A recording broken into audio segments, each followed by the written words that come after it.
Our continuing coverage of the proposed natural gas pipeline in Lancaster and Lebanon counties.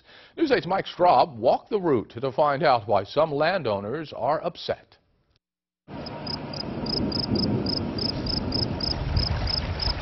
They are signs of the times as we walk through southern Lancaster County.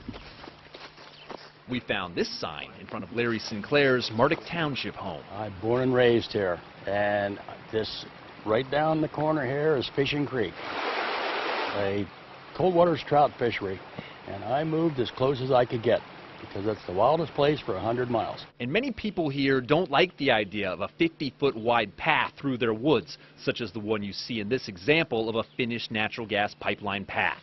Is it really going to benefit anybody in Lancaster County?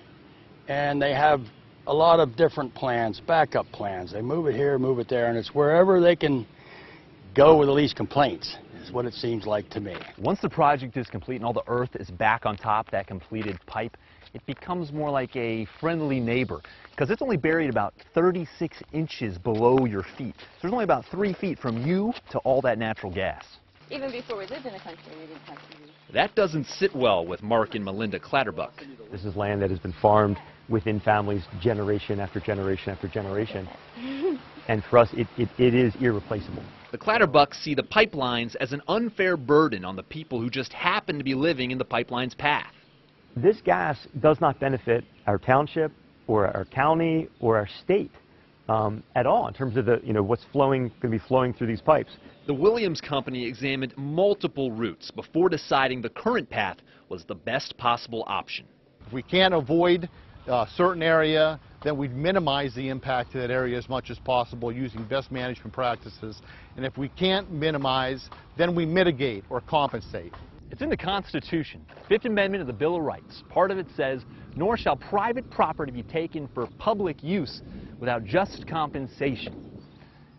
It's been interpreted many different ways since our founding fathers agreed on that statement, and now landowners here in the Susquehanna Valley are just beginning to figure out what it means to them. We basically compensate based on acre, and what we do is we look at a number of factors through the valuation process, the fair market value process, come up with a baseline of what the property's worth is, and then start negotiations from there. For most landowners, it's a one-time payment. For farmers, they're paid over 3 years for any loss of production, and they can continue to farm the land the same way they have for generations.